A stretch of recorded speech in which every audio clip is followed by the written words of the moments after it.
What is going on, guys? This is Crozin, and welcome back to another BG3 build. This is my bleeding Barblock Punisher. So it's basically a multi-class between a Barbarian and a Warlock. We're also going to be using Great Weapon Master, so two-handed weapons.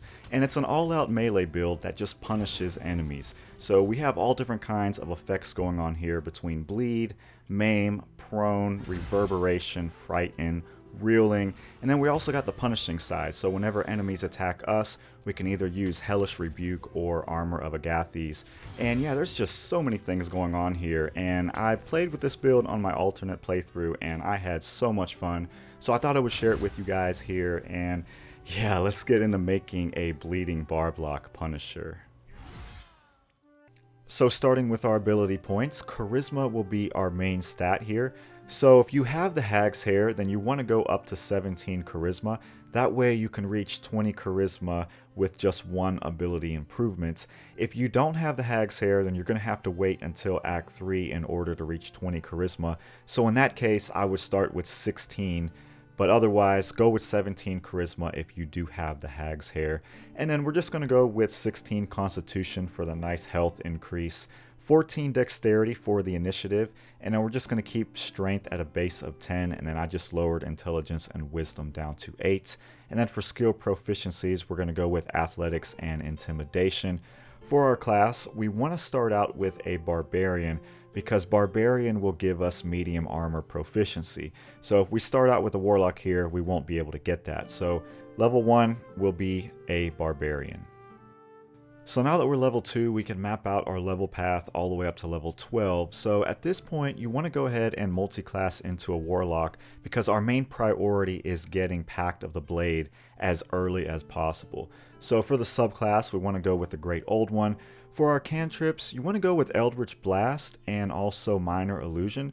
Eldritch Blast isn't going to be very useful once we're able to scale our weapon with Charisma, but until then, we can actually use this and it can probably get you by until level 4. And then for our spells, we're going to go with Armour of Agathys and Hellish Rebuke. The nice thing about this is you get the two most important spells with this build right at level 2. So at this point, we want to keep leveling into a Warlock until we hit Warlock level 3, and that way we can bind our weapon to scale off of Charisma. So at Warlock level 2, we get an additional spell, and none of these spells are going to be used later on in the game, so you might as well just go with Hex here, as this will give you extra damage with your Eldritch Blast. And then for our Eldritch Invocations, you want to go with Beguiling Influence as your main one, especially if this is going to be your main character. Those proficiency bonuses in Deception and Persuasion are going to be really nice. And then for the second Eldritch Invocation, I would go with Agonizing Blast here, because early on, you're primarily going to be a caster, so having that Eldritch Blast scale with your Charisma modifier is going to be really nice and give you some good damage early in this game. And so now at Warlock level 3, we gain our Pact boon, and now we can choose Pact of the Blade here. This is going to be the most important passive for this build. You want to use Bind Pact Weapon, that way whatever main hand weapon you have, whichever two-hand weapon that may be, you can bind it and it will scale off of your Charisma rather than your Strength or Dexterity. And then for our spells, what you want to do for your spells here at this point are go for spells that you can either use as a reaction or you can use outside of combat. So a lot of these spells, they're not really that useful because they're concentration spells, and when we enrage, we can't use these. But we can use Invisibility and we can use Misty Step outside of combat, and both of those have their uses. So I would go with Invisibility here, just so in case you ever have to sneak past an enemy or you have to steal something, you could just use Invisibility and easily get that item. So now that we're level 5, it's probably really tempting to go for Warlock level 4 and get this feat now, but I would recommend holding off on this and going back into a Barbarian and start progressing into a Barbarian and getting a lot of these necessary skills early.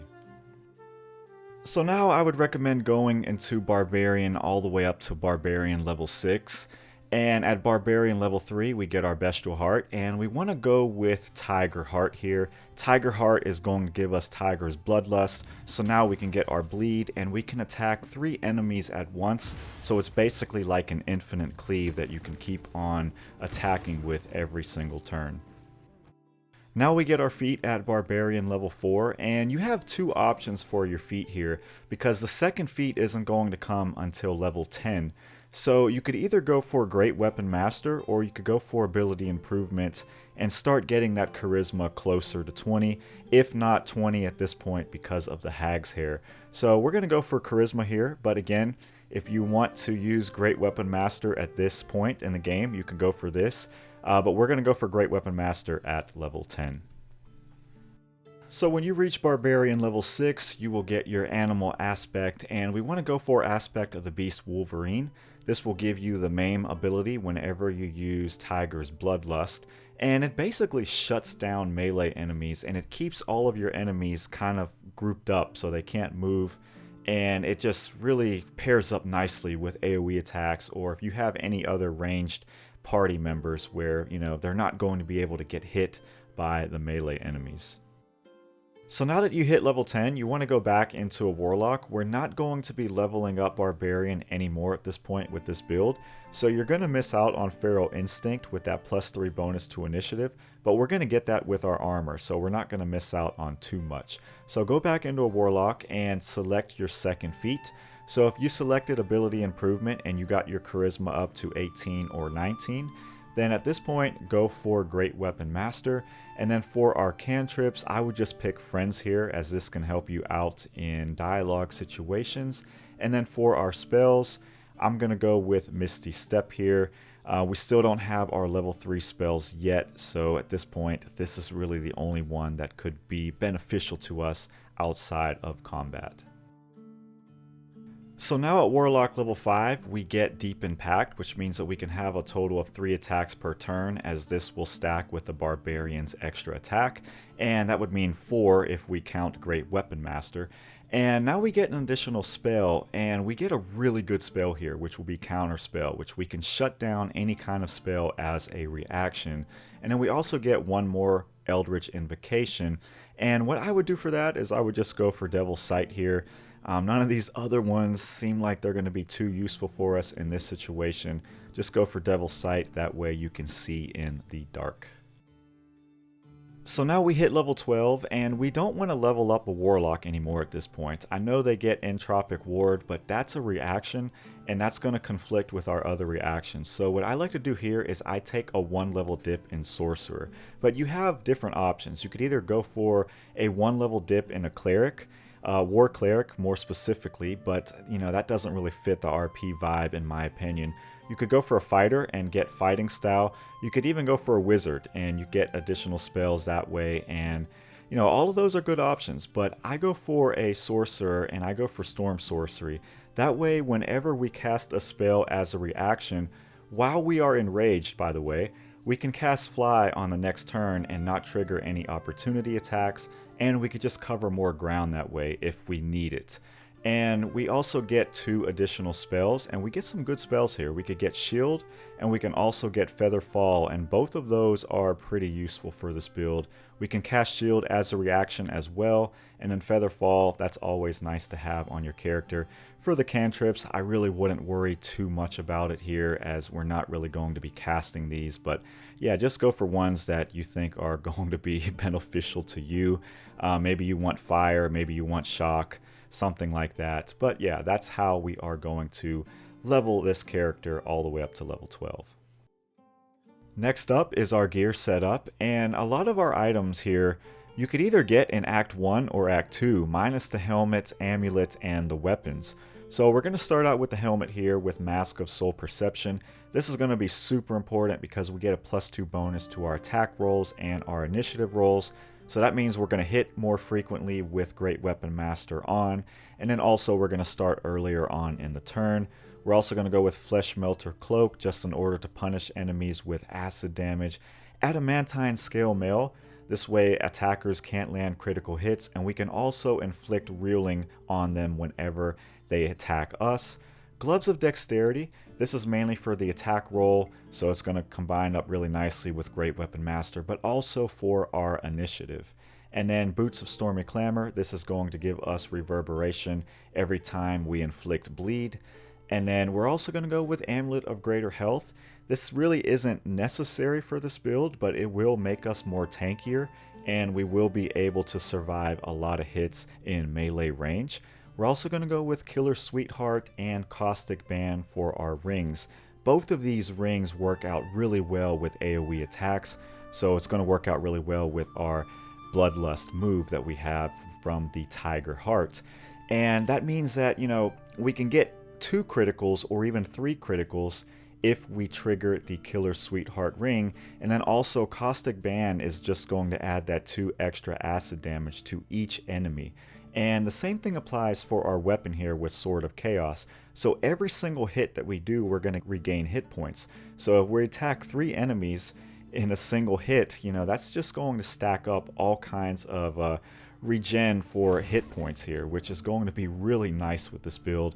And then the Deadshot Bow, that's mainly just here so that way we can score a critical hit easier. And yeah, that's really how we're going to gear out this character. And also, once you get Gloves of Dexterity and the Amulet of Greater Health, you can actually respec your character. You could lower Constitution and Dexterity down all the way to 8, and then you could raise up your Strength, Intelligence, and Wisdom a bit. The reason you would want to raise up your Strength is because you can cover more ground with jumping. You can also carry more weight, so that's going to be really useful. And then the Intelligence and Wisdom saves are not going to hurt you as bad as having 8 in both of those categories with our initial way that we leveled up. So for the last part of this video, we're going to go over the Bleeding Barblock Punisher in my favorite fight, because it's the only fight you guys see me do. So the first thing you always want to do is make sure that all of your reactions are set to ask. This is very important, so make sure they're all on ask, whether that be Hellish Rebuke or Reckless Attack, Counter Spell, Shield, all the good stuff.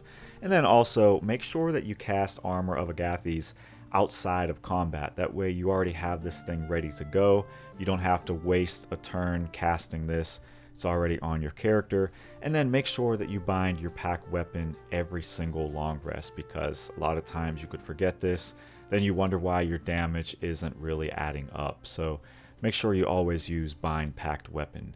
And then now we can get into the fun stuff. So I like to enrage right off the bat, and then I go for a nice AoE attack and start getting the bleed and the maim and all of the status effects on these enemies. So you could go for reckless attack right off the bat and get your advantage that way. But what I like to do in a case where there are multiple enemies is I'll go right in the Tiger's Bloodlust first. And the reason being is if I miss on any of these enemies, so as you see with this enemy here, which would be this archer, I rolled a 13, I need a 15 to hit. I could use my reaction for reckless attack and it'll re-roll that attack, and I might be able to hit this enemy, and now I have advantage that way on all 3 of these enemies. So it's a bit of a cheat here, I guess, because you can still use your other reactions such as shield or counterspell or hellish rebuke in the same turn. It doesn't interfere with that. So let's go ahead and use that, and as you see, I was able to hit this enemy this time, whereas initially I wasn't able to without having reckless attack as a reaction. So now we could just keep on doing the same thing. As you guys could see, we got reverb, bleeding, maiming, all the good stuff here. And now we could just go right back into another Tiger's Bloodlust.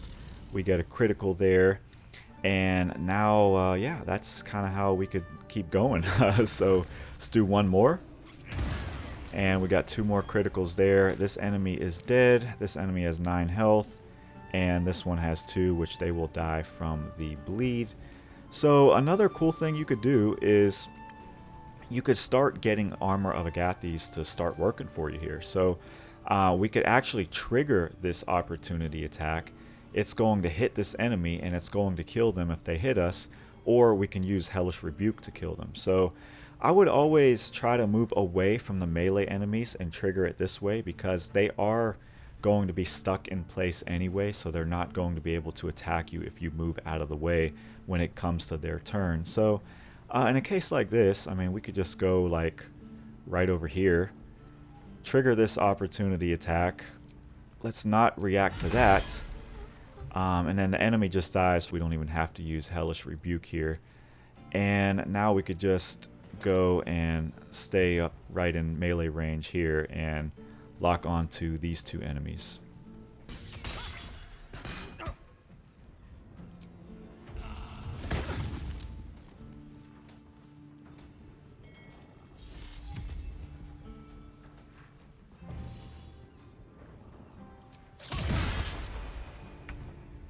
So now we're in turn 2, and as you guys can see, a lot happened there. We got hellish rebuke on this archer. This enemy died to bleed, and this enemy took some armor of agathys damage. So now what we could do is just go over to this side and take this archer out. We could also trigger the opportunity attack for this guy, which should help us out. So let's go ahead and do that. Take that guy out of the way. And now we could go over here, and in a case like this where it's only one enemy, I would only use Tiger's Bloodlust if you're on like a boss or some enemy that has a lot of health. But in this case, this guy only has 56 health. You might as well just go with Reckless Attack. Don't worry about the bleed. And we could even go for Executioner here. I'm just going to hold off on that for now.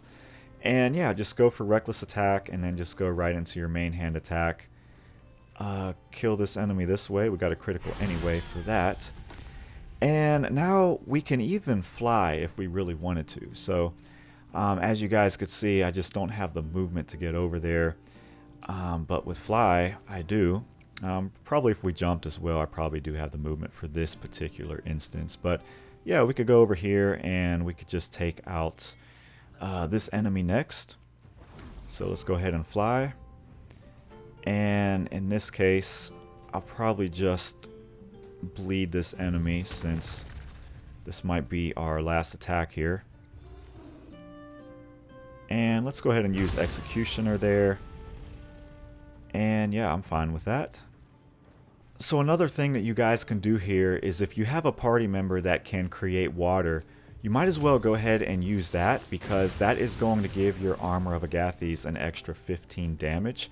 You could even use it on your character, where you could use throw, and you could throw water bottles on yourself or throw it on the enemy. And that way when they attack you, you're going to trigger 30 damage rather than 15 from the level 3 Armor of Agathys. So just keep that in mind. That's another way to give you some extra damage with that particular spell.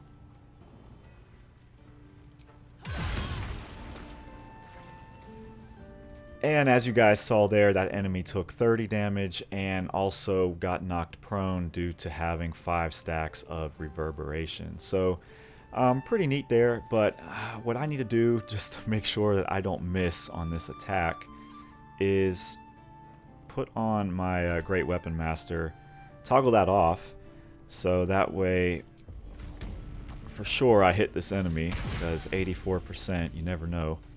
And yeah, now let's just go over to this last archer and let's finish it off.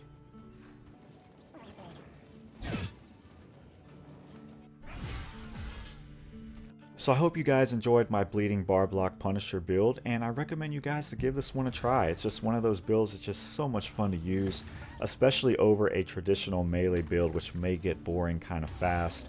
And yeah, it's one of those builds that you really wouldn't think would work out that well when you combine a Barbarian and a Warlock together, but they synergize so well in this instance, where you use your reaction spells, you bind your weapon to scale off of Charisma, Great Weapon Master, Tiger's Bloodlust, inflicting all kinds of AOE status conditions. I mean, this is a build that's just really fun, and yeah, give this one a try. And if you have any other recommendations as far as builds you want to see, let me know in the comments, and I may get around towards making one of those. So I appreciate you guys watching till the end, and I will see you in the next one.